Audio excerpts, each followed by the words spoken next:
Welcome back, everybody. We are back in 2nd Chronicles. We're going to be in 2nd Chronicles chapter 23 today. And if you remember from the previous chapter, chapter 22, that comes before 23, King Ahaziah of Judah has died. His mother Athaliah takes the throne. She makes a power grab. She starts killing off all the babies and trying to squash any threat to her rule in the kingdom of Judah. But a lady named Jehoiada protected a little boy named Joash, and she sent to him and his nurse to the temple to preserve the line of David, and ultimately to preserve God's promises. So chapter 23 begins with a lot of royal drama, a lot of secret plots, and ultimately it's one of the most underrated surprise coronations in the history of all history. So with all of that said, let's dive in. So at this point in Judah's royal history, Queen Athaliah, she's also the daughter of King Ahab and Queen Jezebel, she has been ruling after killing off all of the royal family, or at least so she thinks.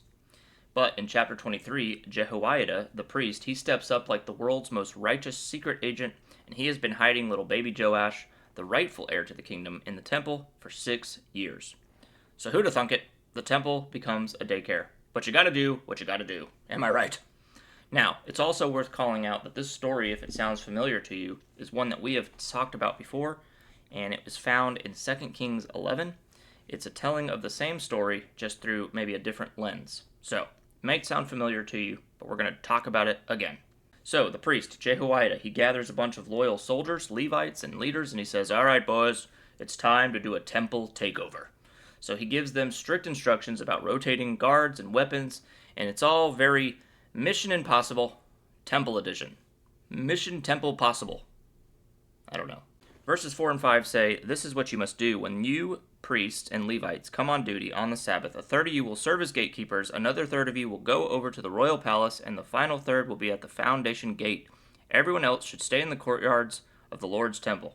So basically he's saying, hey, you guard the doors, you protect the boy, nobody let Athaliah in. If she tries to get in, smite her responsibly. Then Jehoiada brings out this now 7-year-old Joash, and he crowns him the king. The crowd goes wild. People start playing trumpets. People start singing. People start shouting.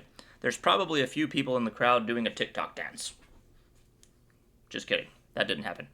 All right, verse 11. It says, "Then Jehoiada and his sons brought out Joash the king's son, placed the crown on his head, and presented him with a copy of God's laws. They anointed him and proclaimed him king, and everyone started shouting, 'Long live the king! Long live the king!'" So cue the confetti cannons, and they are there to celebrate good times. Come on. But suddenly, Queen Athaliah, she hears this commotion, and she barges into the temple like, "Who's making all this noise during my evil reign?" Then she sees little Joash crowned, and she loses it. In verse 13, she starts shouting, "Treason! This is treason!"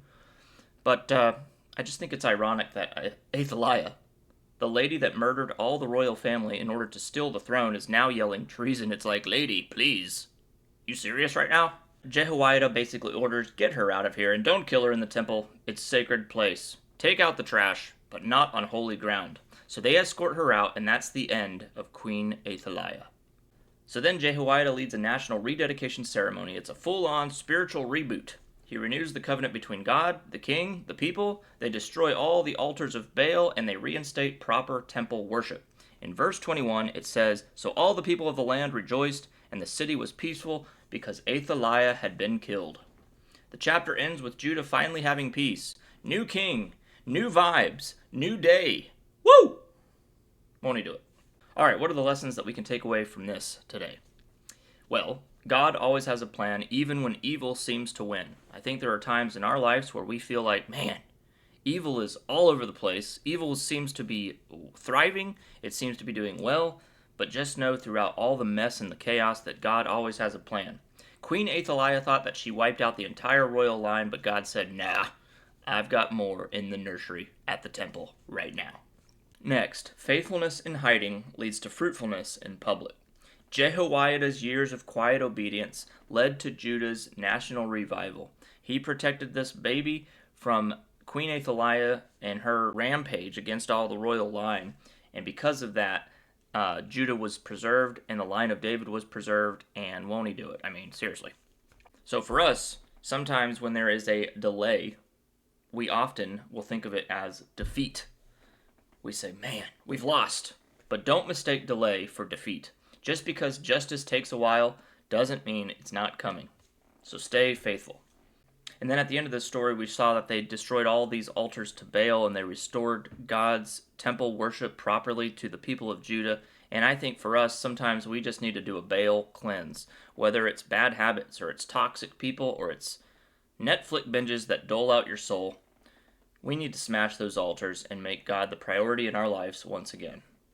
So, challenge for me, for you. Be a modern day Jehoiada. Stand up for what's right, even when it's not popular.